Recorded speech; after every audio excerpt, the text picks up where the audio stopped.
প্রার্থীরা যাদের বিরুদ্ধে ফৌজদারি অপরাধের মামলা রয়েছে তাদের খবর কাগজে বা প্রিন্ট ইলেকট্রনিক মিডিয়াতে বারবার এই 3বার এই তাদের এই কেসগুলো সম্পর্কে বিশদ বিবরণ রাখতে হয়। তো এডিআরও তার সাথে সেই কেসের বিস্তারিত বিবরণ জনসমক্ষে নিয়ে এসে মানুষকে আরো সচেতন করতে চান, জানাতে চান। এছাড়া আমাদের রেকমেন্ডেশনও হচ্ছে যে যাদের বিরুদ্ধে এই ধরনের, অনেকেই বলেন যে রাজনীতি করতে আসলে কেস দিয়ে দেওয়া হয়, তো এইরকম যে ক্ষেত্রে এরকম কথাবার্তা চলে আসে, তো আমাদের রেকমেন্ডেশন হচ্ছে যে ফাস্ট ট্র্যাক কোর্টে এই ধরনের যারা প্রার্থী হন বা এমপি বা এমএলএ রয়েছেন তাদের এই কেসগুলো নিষ্পত্তি হওয়া দরকার, তাদের যারা দোষী তারা অভিযুক্ত হবেন। তবে জাতীয় পর্যায়ে আমরা দেখতে পাচ্ছি কিছু অভিযুক্ত যারা কনভিক্টেড তারাও ইলেকশনে লড়ছেন। তো আরো আমার মনে হয় নির্বাচন কমিশনের এবং আমাদের পুরো ব্যবস্থার আরো একটু কঠোর হওয়া দরকার।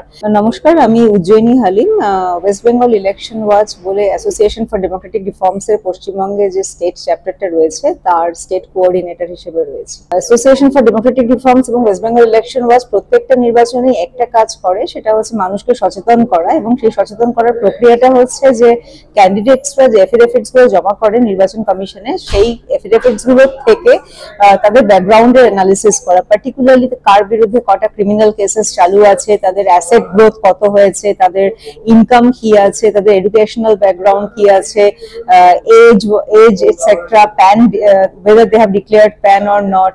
তো ওভারঅল একটা প্রোফাইল অফ দ্য ক্যান্ডিডেটস।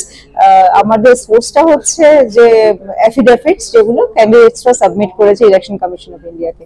তো এবারও আমরা সেই ধারাবাহিকতাটা বজায় রেখে সেই ইনফরমেশন গুলো পাবলিকলি নিয়ে আসবো, মিডিয়ার কাছে নিয়ে আসবো, যাতে আরো অনেক বেশি মানুষ জানতে পারেন এবং ওনারা জেনে বুঝে প্রার্থী সম্পর্কে আরো ভালো করে জেনে নিজেদের ভোটটা দিতে পারেন। নির্বাচন কমিশন এবং সুপ্রিম কোর্ট অফ ইন্ডিয়ার গাইডলাইন্স ধরে নির্বাচন কমিশন অনেকগুলো ব্যবস্থা করেইছেন। প্রার্থীরা যাদের বিরুদ্ধে ফৌজদারি অপরাধের মামলা রয়েছে তাদের খবর কাগজে বা প্রিন্ট ইলেকট্রনিক মিডিয়াতে বারবার এই 3বার এই তাদের এই কেসগুলো সম্পর্কে বিশদ বিবরণ রাখতে হয়। তো এডিআরও তার সাথে সেই কেসের বিস্তারিত বিবরণ জনসমক্ষে নিয়ে এসে মানুষকে আরো সচেতন করতে চান, জানাতে চান। এছাড়া আমাদের রেকমেন্ডেশনও হচ্ছে যে যাদের বিরুদ্ধে এই ধরনের, অনেকেই বলেন যে রাজনীতি করতে আসলে কেস দিয়ে দেওয়া হয়, তো এইরকম যে ক্ষেত্রে এরকম কথাবার্তা চলে আসে, তো আমাদের রেকমেন্ডেশন হচ্ছে যে ফাস্ট ট্র্যাক কোর্টে এই ধরনের যারা প্রার্থী হন বা এমপি বা এমএলএ রয়েছেন তাদের এই কেসগুলো নিষ্পত্তি হওয়া দরকার, তাদের যারা দোষী তারা অভিযুক্ত হবেন। তবে জাতীয় পর্যায়ে আমরা দেখতে পাচ্ছি কিছু অভিযুক্ত যারা কনভিক্টেড তারাও ইলেকশনে লড়ছেন। তো আরো আমার মনে হয় নির্বাচন কমিশনের এবং আমাদের পুরো ব্যবস্থার আরো একটু কঠোর হওয়া দরকার, কারণ যারা নির্বাচিত হয়ে যাবেন তারা হচ্ছেন আইন প্রণেতা, তারা আইন বানাবেন। এখন আইন ভঙ্গকারীরা গিয়ে কতটা ভালো আইন বানাতে পারবেন এটা তো একটা প্রশ্ন চিহ্ন থেকেই যায়।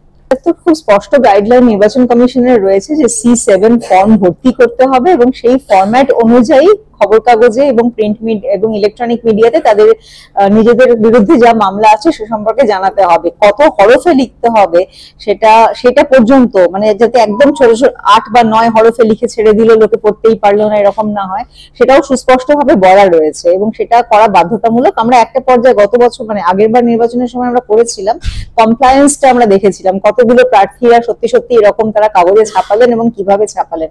আমরা চেষ্টা করবো এবারও কমপ্লায়েন্সটা দেখতে, যে যারা অন্তত পশ্চিমবঙ্গের প্রেক্ষিতে যে যারা নির্বাচনে যাদের বিরুদ্ধে মামলা রয়েছে তারা কমপ্লায়েন্সটা ছাপানোর ক্ষেত্রে বলার ক্ষেত্রে কতটা কি করলেন, এবং এটা নিয়েও একটা প্রতিবেদন পরে প্রকাশ করার। কিন্তু কারণ পুরো বিষয়টাই নির্বাচন কমিশন তাদেরকে বলেছেন খবর কাগজে ছাপাতে বা ইলেকট্রনিক মিডিয়াতে বলতে, যাতে মানুষ জানতে পারে। ওটাকে কোনো রকমের দায়সারা গোছে করা তো কথা নয়, সেটা করাটাও নির্বাচন কমিশনের যে নির্দেশ সেটাকে না মানা। এখনো অব্দি তো আমরা মোটামুটি দুটো পর্যায়ের ফেজ 1 এবং ফেজ 2 যে প্রার্থী যারা নির্বাচনে প্রতিদ্বন্দ্বিতা করবেন 2024 লোকসভার অ্যানালিসিস করেছি। ওভারঅল আমরা যেটা দেখতে পাচ্ছি যে চিত্রটা যে এখনো অপরাধিক মামলা আছে এরকম প্রার্থী বেশ অন্তত 20-25% অ্যাভারেজে রয়েছেন। অন্যদিকে আবার আমরা সবাই মহিলাদের ক্ষমতায়নের কথা বলি, কিন্তু সেই মহিলা প্রার্থীর সংখ্যা অনেক কম। বিস্তারিত তথ্য আমরা পরে আপনাদের সামনে আনবো, কিন্তু এই ট্রেন্ড গুলো রয়েছে। একটা দিক হয়তো একটু ভালো লাগছে দেখে যে কম বয়সী প্রার্থীরা অনেক বেশি পরিমাণে এসেছেন এবং অনেক বেশি বয়স্ক প্রার্থী 80+, তাদের সংখ্যাটা হয়তো কমেছে, কারণ সত্যি তো কম বয়সী ছেলে মেয়েদের আরো বেশি করে আসা দরকার। এই দিকগুলোর পাশাপাশি কোটিপতিদের সংখ্যা সেটা বেড়েই চলেছে। এবং এটাও একটা মনে রাখার মতন বিষয় যে একটা দেশ যেখানে অনেক মানুষ, অধিকাংশ মানুষই আর্থিক দৈন্যদশার মধ্যে কাটান, তাদের জনপ্রতিনিধিরা সবাই বেশিরভাগ কোটিপতির কাছাকাছি। 2024-এর দ্বিতীয় দফা নির্বাচনে পশ্চিমবঙ্গে 3টে লোকসভা কেন্দ্রে নির্বাচন হচ্ছে, বালুরঘাট, দার্জিলিং আর রায়গঞ্জ। সব মিলিয়ে 47 জন প্রার্থী তাদের প্রতিদ্বন্দ্বিতা করবে। এবারে শুধু দ্বিতীয় দফার কথা বলতে এসেছি, যেটা এই দ্বিতীয় দফার নির্বাচনের তারিখ 26শে এপ্রিল। প্রথম দফা 19শে এপ্রিল ভোট হবে, তার তথ্য অলরেডি প্রকাশিত, আপনারা অনেকেই পেয়েছেন। তো বালুরঘাটে 13 জন প্রার্থী প্রতিদ্বন্দ্বিতা করছেন, দার্জিলিং এ 14 জন এবং রায়গঞ্জে 20 জন প্রার্থী প্রতিদ্বন্দ্বিতা করছেন। এবারে আমরা যদি দেখি যে যেভাবে আমরা দেখি ফৌজদারি মামলার প্রেক্ষাপট এই সমস্ত 47 জন প্রার্থীদের মধ্যে, তাহলে আমরা দেখতে পাচ্ছি যে 11 জন প্রার্থী বা 23 জনের বিরুদ্ধে অপরাধিক মামলা রয়েছে এবং সিরিয়াস নেচারে। এছাড়া 19 জন নির্দল প্রার্থী রয়েছেন, তাদের মধ্যে 4 জনের বিরুদ্ধে মামলা রয়েছে এবং তার মধ্যে সেই 4 জনের মধ্যে 3 জনের বিরুদ্ধে মামলা হিসেবে সিরিয়াস। এছাড়া অন্যান্য আরো অনেক অন্যান্য দল রয়েছে, তাদের মধ্যে 17 জন এরকম প্রার্থী আছেন অন্যান্য দলে, তাদের মধ্যে আর কোনো অপরাধিক মামলা নেই। তো মোট 47 জনের মধ্যে 11 জন প্রার্থীর বিরুদ্ধে ফৌজদারি মামলা আর 10 জনের বিরুদ্ধে নেচারটা সিরিয়াস।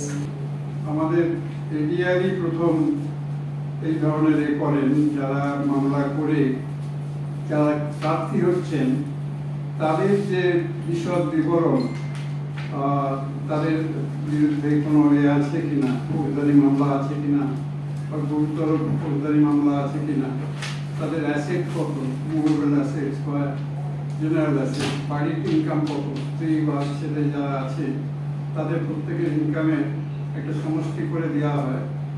এবং এছাড়াও আরও যেগুলো করা হয়েছে, যে আগেই বলেছেন